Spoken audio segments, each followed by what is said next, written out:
Bon,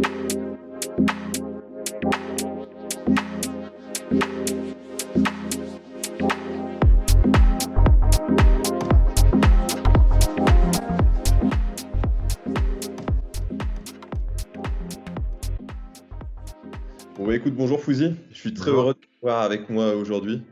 Donc, on est réunis ce matin pour cette interview qui va durer 10-15 minutes, où on va aborder les sujets de ton parcours à Kedge, de ta situation pro et aussi quelques questions sur ton aventure de koh puisque tu passes actuellement dans l'émission sur TF1. Donc, est-ce que c'est bon pour toi? C'est bon pour moi, bonjour, enchanté, puis complètement. Te présenter pour ceux qui ne te connaîtraient pas encore et puis nous dire en quelques mots ce que tu fais actuellement. On y reviendra un peu plus en détail tout à l'heure. Ok, alors moi j'ai 29 ans, je suis directeur financier du groupe Montreux Comédie, qui est situé en Suisse. Moi je suis basé à Lille, fait un parcours assez classique où après un lycée scientifique, j'ai rejoint une classe préparatoire à Lille. Et puis après la classe préparatoire, j'ai rejoint Kedge du coup sur le campus de Bordeaux. Et aujourd'hui, donc, je participe à l'aventure koh sur. Pourquoi déjà tu as choisi d'aller à Kedge? Pourquoi tu as choisi et dans quel campus tu étais? Alors, j'étais en classe préparatoire HEC, puis j'ai passé un peu tous les concours des différentes écoles. Puis à la suite des concours, j'avais eu un certain nombre d'écoles. À la fin des concours, j'étais quand même complètement ravi, heureux d'avoir Kedge. Et puis, j'ai hésité entre le campus de Bordeaux et de Marseille. Voilà, c'était plutôt un choix personnel, même si moi, mon cœur penchait plus sur Marseille. Mes parents m'ont poussé un peu pour aller à Bordeaux. Donc, à l'époque, j'ai fait ce choix-là. Voilà. Bon, bah, ça va, tu regrettes pas? Non, pas du tout. Franchement, pas du tout. C'est une ville qui est géniale. L'école aussi, l'ambiance de l'école là-bas était vraiment top.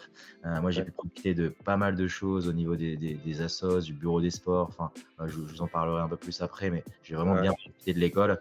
Et puis Bordeaux, le cadre de ville est juste incroyable en fait. On a un bon mix entre la ville de pas trop de grande taille comme Lille, le bon climat sans que ça soit trop chaud, même si nous on est tombé sur une année où il y avait beaucoup de pluie, comme à koh cette année. C'est vrai. Voilà, c'était un peu compliqué au départ, il fallait s'y habituer, mais après franchement génial, super expérience. Ça marche. Alors justement, tu parlais des assos que tu as faites. Tu étais dans plusieurs projets justement associatifs. Donc est-ce que tu peux nous en parler un petit peu? Ouais, alors quand je suis arrivé, très vite j'ai voulu intégrer la junior entreprise parce que quand ils ont présenté les différentes associations, je me suis dit quelle association pourrait moi m'apporter le plus aussi professionnellement, on va dire va me permettre d'étoffer mon CV, la plus intéressante aussi au niveau intellectuel et puis qui apportait un plus sur un côté entrepreneurial. J'ai candidaté puis j'ai été pris à la JE et puis en même temps, voilà, moi le sport a toujours fait partie de ma vie. J'ai toujours été un gros sportif et on m'avait contacté, enfin en tout cas mes amis proches de l'école allaient monter une liste BDS. Donc je pouvais pas passer à côté de l'occasion, donc je me suis dit j'y vais avec eux. C'était pas bien passé, on a gagné la liste BDS et donc j'ai pu combiner les deux, bureau des sports où j'étais vice-trésorier puis en charge de l'équipe de foot féminin, coach et puis et des sports de combat et puis membre de la jeune entreprise. Ok, ouais, donc tu étais vraiment engagé dans la vie associative de l'école. Ouais, complètement, ouais, complètement. En première année, j'étais vraiment à fond. Même en deuxième année où j'ai soutenu aussi, j'ai parrainé une liste BDE qui a gagné à l'époque. Donc j'étais président de soutien de la liste BDE. Donc voilà, j'aimais beaucoup voilà faire en sorte parce que en fait, je trouve que la vie associative, c'est un peu d'ailleurs à l'image du réseau après quand tu passes dans le monde professionnel, c'est beaucoup de contacts, de mise en relation, de réseautage et en fait tout ça peut t'apporter que du bon. C'est-à-dire que tu vas rencontrer plus de personnes, élargir ton carnet d'adresse, ça peut que t'apporter du bon. Et j'ai vite voulu voilà, profiter à fond de ce qu'une école pouvait nous offrir aussi à ce niveau-là. Donc est-ce que tu as fait une césure? Est-ce que tu es parti un petit peu à l'étranger? Alors oui, juste après l'école, on devait valider une expérience à l'international. Donc moi j'avais deux choix, c'était soit le Erasmus et un campus, ou soit un stage. J'avais été pris en Grèce, donc j'étais à deux doigts de partir. Et puis en même temps, je me suis dit, tiens, essaie de trouver, pourquoi pas un stage, comme ça tu peux combiner les deux en fait. Tu pars à l'étranger, tu travailles en même temps, tu étoffes ton CV, donc ça peut être que du positif. Et j'ai trouvé en fait un stage dans une fromagerie à San Francisco. Alors, assez original, j'ai trouvé ça sur un réseau d'alumni d'ailleurs. Ouais. Et donc, en fait, le but du stage, c'était de monter une structure de contrôle de gestion dans Ouais. dans cette boîte. Il y avait beaucoup de clients, ça faisait quand même du gros chiffre d'affaires, on avait plusieurs entrepôts. Et du coup, lui, il voulait quelqu'un dans la finance pour l'aider à maîtriser ses coûts parce qu'il voyait que les ventes augmentaient, mais que c'était pas forcément plus rentable. Donc, je suis arrivé et puis j'ai mis un peu en place toute une structure de suivi de temps, de suivi de production, voilà, administratif, comptable, financière, de pilotage, de budget, etc. Et c'était super intéressant. Vraiment une expérience géniale. À la fin, il m'a même proposé du coup de rester et de monter ma propre antenne en fait. Donc, Ouais. ça allait être complètement un bouleversement de vie. Après, je me voyais pas à cet âge-là, puis juste après un stage, prendre le risque de rentrer dans un marché qui est quand même vraiment un marché de niche. Une fois que tu rentres dans ce type de secteur, voilà, tu vites, on va dire que tu te sectorises et puis tu t'ouvres pas d'autres portes. Donc j'ai refusé, puis je suis rentré en France. Ok. Parce que rester à San Francisco, c'était pas non plus. Enfin, toi qui aimes bien voyager, du coup, on imagine. Euh, Ça te Bah, motive pas plus que ça. si, franchement, honnêtement, la ville, c'est génial. San Francisco, Ouais. honnêtement, le problème, c'est le coût de la vie. C'est Ouais. vrai que c'est une ville très, très, très chère. Quand tu payes 1 500 $ pour partager une chambre par mois, tu te dis, tiens, c'est quand même, c'est quand même assez fou. Tu n'as aucun studio en dessous de 3 000, 3 500. Donc, tu as intérêt à avoir un très, très gros salaire si tu veux vivre confortablement là-bas. Est-ce que tu peux nous expliquer un peu plus ce que tu fais actuellement et puis rapidement ton parcours finalement de ton diplôme jusqu'à ton métier d'aujourd'hui. Complètement. Justement, la transition est toute faite parce que quand je rentre en France, je cherche un boulot. Et puis, j'avais candidaté chez EY parce que j'avais fait un stage avant San Francisco chez EY, donc ils m'ont repris. Je suis resté en CDI là-bas en audit.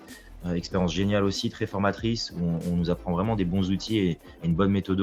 Tu rencontres aussi beaucoup de monde. Moi, aujourd'hui, je suis encore en contact avec quasiment 20 à 30 personnes de chez EY à Lille, avec qui on échange régulièrement, qui ont tous un parcours professionnel différent. Donc, moi, je suis allé chez eux, je suis resté 3 ans, et puis au bout de 3 ans, j'avais envie de repartir à l'étranger, dans une direction financière ou faire du M&A à l'étranger. Et EY m'a pas permis de partir. Enfin, je devais rester encore un certain nombre d'années. Et puis, moi, c'est vrai que j'ai toujours eu cette appétence internationale. Donc, après EY, je suis allé chez Amaris, Mantou en M&A en Afrique du Sud, au Cap, et puis à Bucarest, où là, je travaillais sur des due diligence et des rachats de boîtes.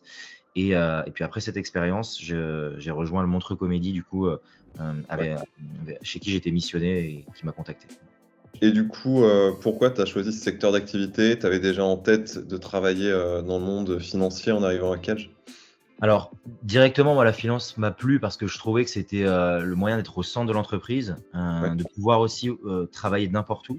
Je trouvais que c'était un vrai avantage de pouvoir s'ouvrir un maximum de portes. Et puis, ça gardait, moi, j'ai toujours eu l'esprit un peu rationnel, scientifique. J'aimais beaucoup les maths, moi, au lycée. Donc, c'est Ouais. vrai que ça gardait cet esprit-là. Donc, pour moi, c'était une combinaison parfaite. Et après, le secteur d'activité, l'humour, non, c'est complètement par hasard.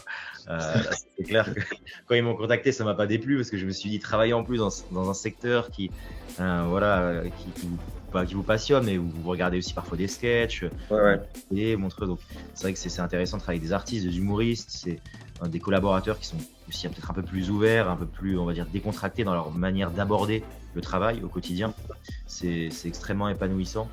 Et du coup, quand ils m'ont contacté, c'est vrai que j'ai pas longuement hésité. Ma seule demande, c'était de travailler de Lille. Parce que là, pour le coup, je voulais vraiment, j'arrivais à mes 30 ans, je voulais rester et revenir à Lille. Et le CEO de la boîte me dit, écoute, pas de souci, moi je vais ouvrir un festival à Lille en collaboration avec Xavier Bertrand dans les Hauts-de-France. Donc moi, aucun problème si tu y vis, aucun problème. Si tu devais nous donner des avantages et des inconvénients donc d'être directeur financier, ce seraient lesquels selon toi? Alors, je vais commencer par les avantages, c'est d'être au sein des décisions de la boîte. de donner des outils aussi d'aide à la décision du patron, d'être aussi au centre de toutes les relations, de toutes les personnes, toutes les parties prenantes, que ce soit prestataires, fournisseurs, même parfois la limite est mince entre ce que tu es censé faire en tant que directeur financier et ce que tu peux faire au quotidien, tellement tu es au centre de tous les sujets. Donc ça, c'est clair que c'est épanouissant. Et puis, inconvénient, c'est que c'est extrêmement stressant. C'est vrai que c'est responsabilisant parce que du coup, tu as tout un groupe qui repose aussi un petit peu sur tes épaules et sur tes arbitrages, sur les décisions que tu peux prendre d'un point de vue financier.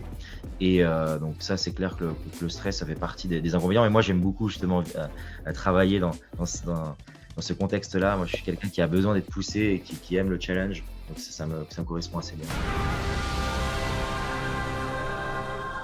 Toi, avoir participé à l'émission de Koh-Lanta aujourd'hui?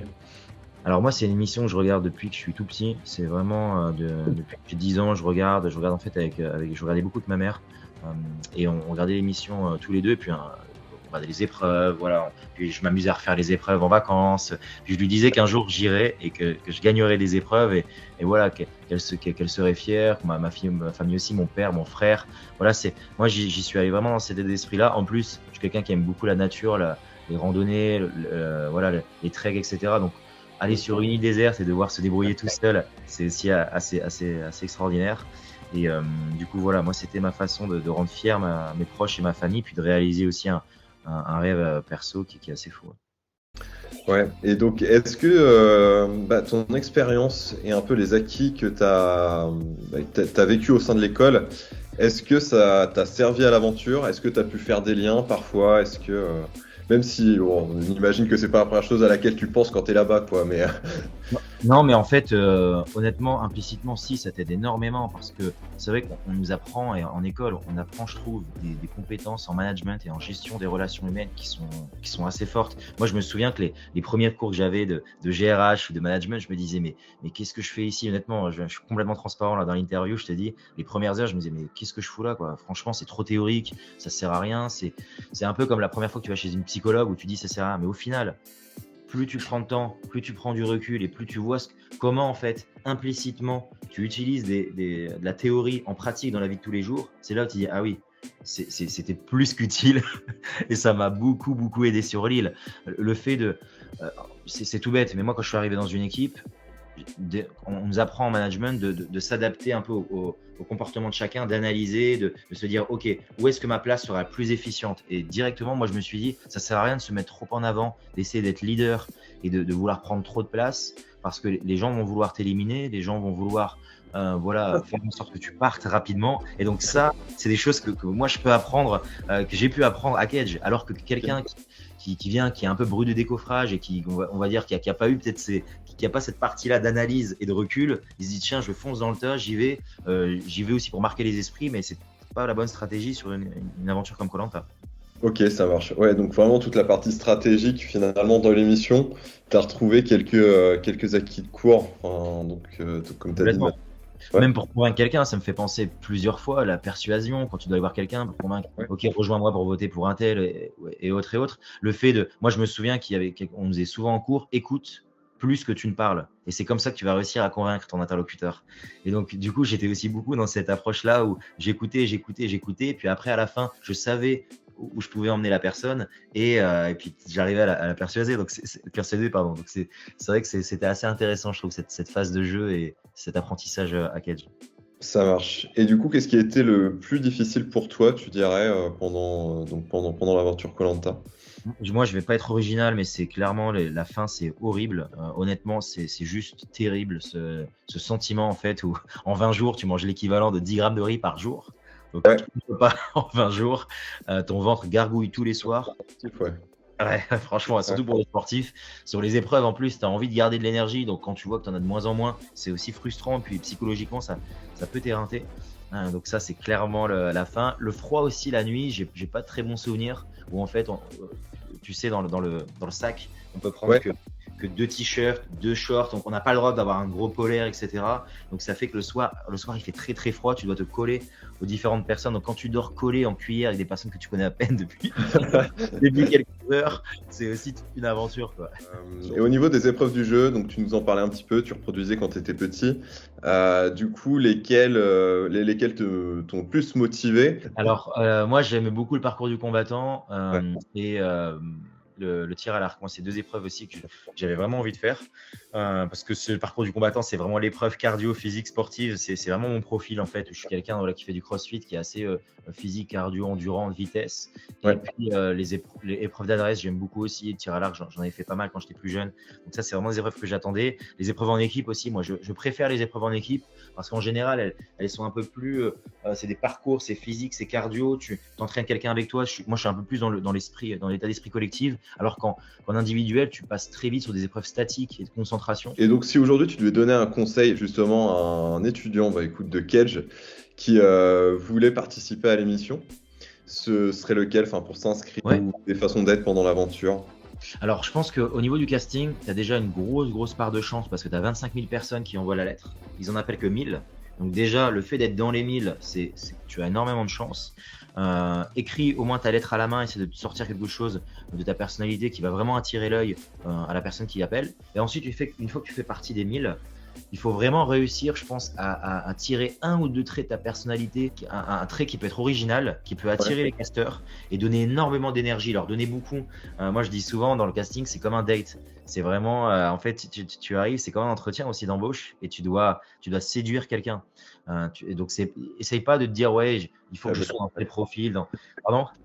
Je sais la belle comparaison. Non, mais c'est vrai, c'est de la séduction en fait. Et donc, moi, ça m'arrivait pendant les castings de pas du tout parler de Koh-Lanta ou de parler juste d'anecdotes de ma vie. Ça les faisait rire et donc ils se sont dit tiens, moi j'aime bien son énergie. Je pense que sur l'île, il peut être bien quoi. Et puis après, forcément, ils ont des profils types à prendre. Donc si jamais tu as un trait de ta personnalité que tu peux ressortir un peu plus pour te dire tiens, le téléspectateur va s'identifier à lui pour ça, il faut pas hésiter et puis voilà, y aller. Petite dernière question, est-ce que tu serais disponible pour répondre à des questions de certains étudiants, que ce soit de ton parcours pro ou que ce soit pour si jamais des étudiants veulent aussi sont intéressés pour s'inscrire à l'émission, est-ce que tu es dispo pour échanger un petit peu avec eux? Aucun problème, ils peuvent me contacter soit via mon LinkedIn, soit via mon Instagram, ou sinon on peut organiser ensemble, pourquoi pas une session vidéo s'il y a plusieurs questions qui peuvent se regrouper. Moi je reste complètement disponible si je peux aider un étudiant de Cage, soit à intégrer Koh-Lanta ou voilà, à répondre à certaines questions, même sur son parcours pro, avec grand plaisir. Ouais, ça fait partie aussi de la force de Cage et je pense que c'est important, l'entraide, le réseau, la solidarité. Voilà. Merci beaucoup, Fouzi. Je prie à suivre tous les mardis, puis on espère qu'il y aura le plus de mardis possible. On croise les doigts. On croise les doigts, exactement. Merci à toi.